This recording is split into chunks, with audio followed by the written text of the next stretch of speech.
Hey guys, it's Jeff here from Railway City Hobbies again. We're at the home of Brian Smith, where we've been playing with the Bowser SD40, doing the review and doing a little bit of a running session. We're going to do a short layout tour of Brian's downtown downtown Hamilton. I'll pass it over to Brian. He will give everyone the info. Brian? Hi everybody. I wanted to depict a downtown Hamilton, partly because a friend of mine that worked on CP provided me with a layout of Kinnear Yard. So I figured Hamilton, downtown Hamilton, which is not too far from Kinnear Yard, would be a perfect part to model. As you can see, there are a lot of motorcycles in the scene, partly because yours truly is a motorcyclist as well as a model railroader, and having motorcycles in the scene has always been a dream of mine.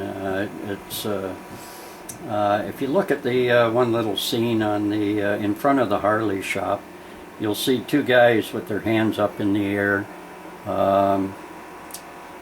That scene was created by accident. I couldn't get the glue to hold the bike up, and it kept falling over. And having recalled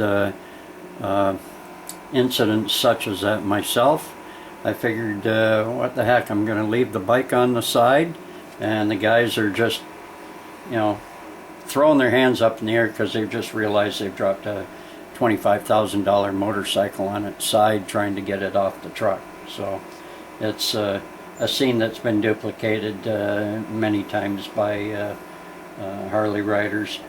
The scene with the bar scene is completely detailed inside. The pool table, I don't know whether you can see it through the window, but the pool table is to scale. I made that on a milling machine. Even the cue balls and the billiard balls are all individually painted by a friend by the name of Dan, and he made the cues and the pool balls from Woodland Scenics oranges. There's a jukebox that lights up inside as well, and all the other buildings as well are somewhat detailed. Might add, for those of you that don't know about the motorcycles, they're from Hallmark. Hallmark used to issue one every Christmas, and they decided a couple of years ago to stop doing it, which is too bad because they're exactly 1/87 scale, and some people were smart enough to grab a whole slew of them, but you'll never see them for sale at swap meets. For some reason they get them and they hang on to them.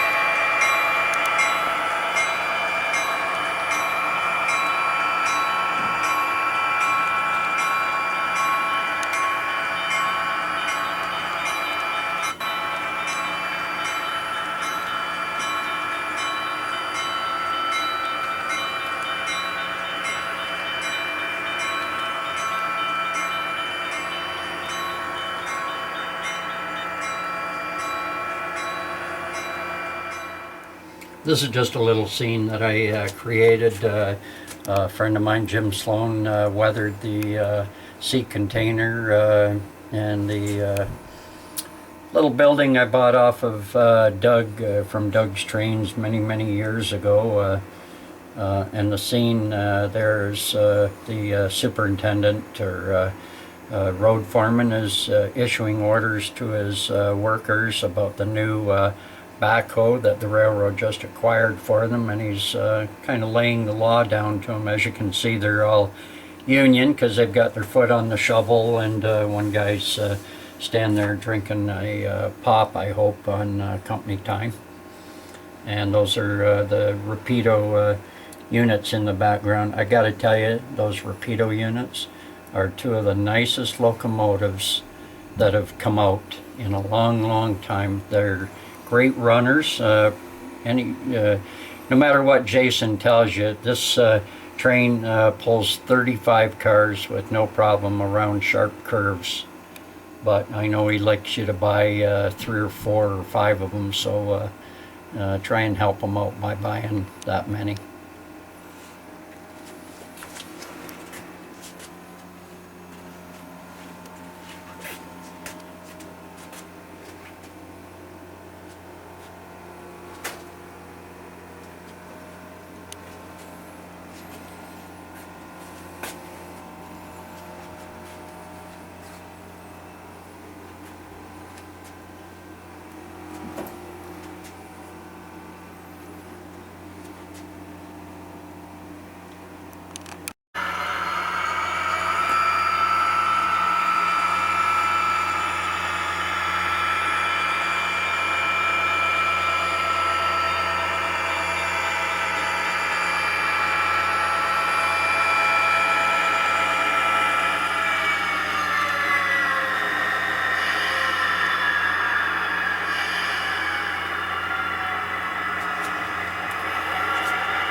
Right now you're looking at my scrapyard on the layout. I worked in a scrapyard for 6 years, so I have a pretty good idea of what goes where, and you know, just the general layout.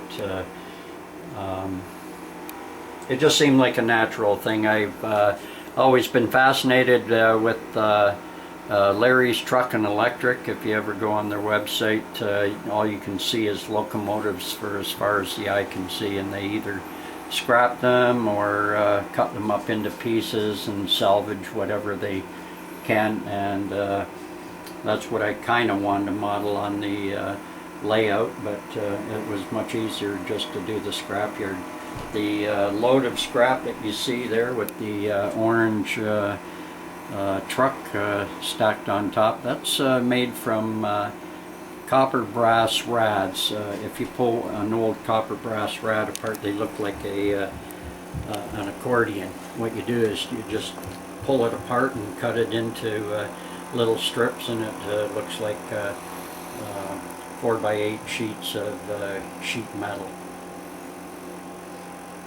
The bus in the background, if you can zoom in on it, Jeff, the bus was weathered by Ron McCormick. Buses are always a staple of scrapyards. They don't like them, but they're forced to take them anyways, and because they have a lot of wood and insulation in them. But you know, buses are always a part of the scrapyard scene. The chips in the cars are real chips. Being a tool and die maker, I usually when I'm working on the miller lathe, if I see the chips that are perfect size, I'll just put them in a baggie and bring them home and add them to the scrap pile. And because of that, I have 2 or 3 other friends that have started modeling scrapyards and are doing the same thing. If you focus on that little yellow car waiting to go on the scale behind the red and blue truck, that's offered by Bush. It comes with a scrap metal load on top of the car. That car has been comes like that. It's a very nice little item. It's a BMW. Actually, no, I take it back. It's a Mercedes-Benz. You'd be surprised how many people use Mercedes-Benz to haul their scrap in. It features a door from another car, and it comes with mud splashed all over it. It's one of the nicer models I've seen from Bush.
The rock scene that you're looking at right now was done by friends of mine, Larry Porter, Don Wesley, Ron McCormick, and myself, and it's all been carved out of hydrocal. It takes about 3 people to do a rock scene like this, because one has to carve, one has to mix, and the other one has to have the bowls cleaned out ready for the next batch. And what this scene kind of depicts is the Niagara Escarpment, possibly around Dundas. It hasn't been modeled as per so, but being close to the Canary Yard and that, I'm just tell everybody it's the Niagara Escarpment.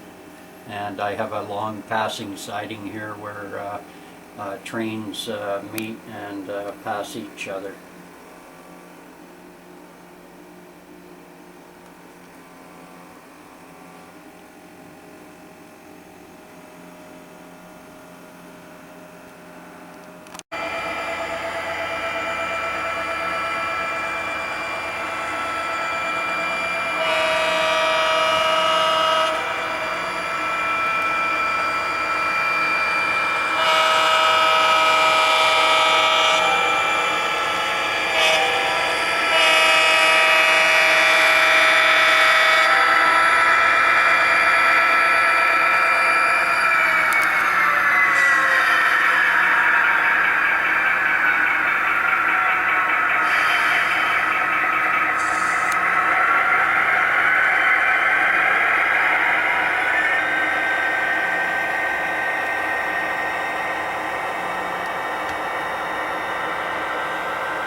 What you're looking at now is a scene that took me a long time to build, probably about 3 to 4 months, partly because I'm a detail freak, and you know, if the scene doesn't look right, I don't want to model it, so that's why it took so long to do it. The 3 cars you're looking at on the main line there are all done by hand by a friend of mine, Jim Sloan from Sarnia. His weathering techniques are just fantastic. I have a lot of his cars on my layout. I like rusted cars. A lot of cars have got graffiti on them. I know people don't like graffiti on their cars, but it is what it is. It's part of the modern scene, and you have to go with it if you're modeling the modern scene. The cow pasture you see here has been made with grass pads. If the Jeff with the camera zooms in on it, you can see even where the cows have left their markings, if you know what I mean. You might see it as little dark spots in the grass, and yes, those are cow patties. The trees are Scene Master. Scene Master makes a really nice tree, although myself, I prefer the trees made by MBS. They look really sharp, but a close second is the Scene Master trees. If we move along to this scene here, I've got another little scrapyard scene here. This was part of a diorama that I bought from a hobby shop, and if you take a look at the tree that's dead in the corner of the layout.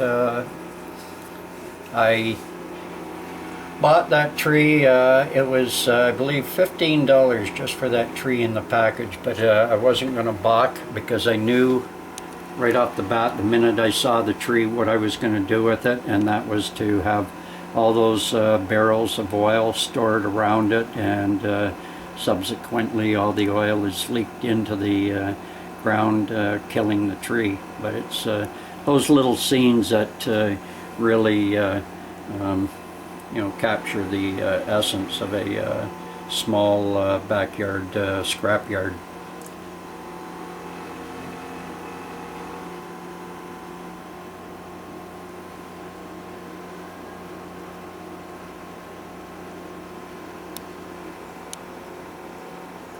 I think that's pretty well it for my layout today. I'd like to thank Jeff from Rail City Hobbies for coming over to videotape this parts of the layout. It's a lot of construction still going on this layout, partly because, as I said before, I spend way too much time on the small detailed areas. But in my estimation, it's well worth taking the time to create a small scene rather than just throwing a layout together.